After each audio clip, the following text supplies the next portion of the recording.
gaji mahal tu. Kenapa boy? Jangan makan lu malu lah.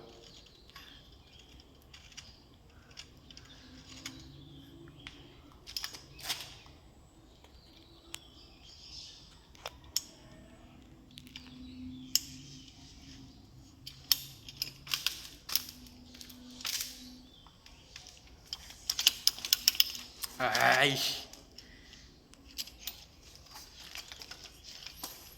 Tak kakak tu. Tak jadi tiga kerja ni.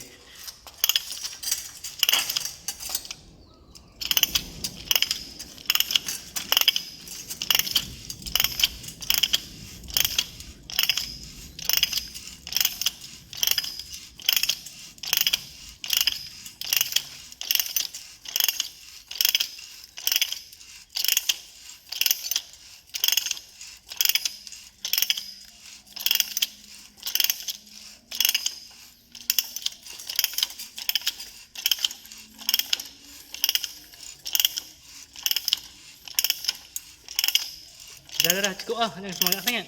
Tak boleh tu. Kena tekad komputer. Oi cukup lah. Dalam dah tu.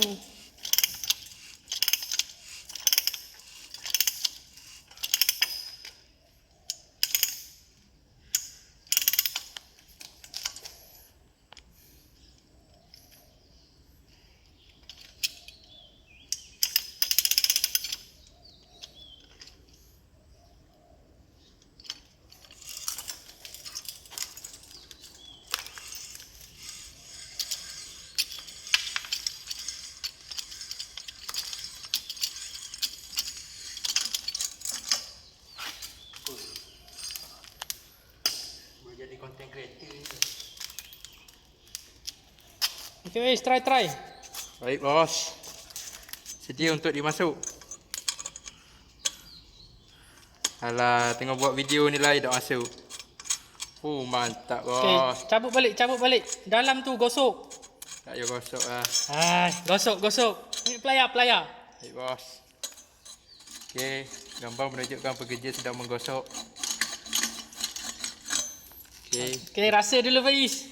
Ketajaman dia macam mana? Okey, sedap-sedap. Lepas tu kita masuk balik. Oh, terbaik. Lulusan diploma.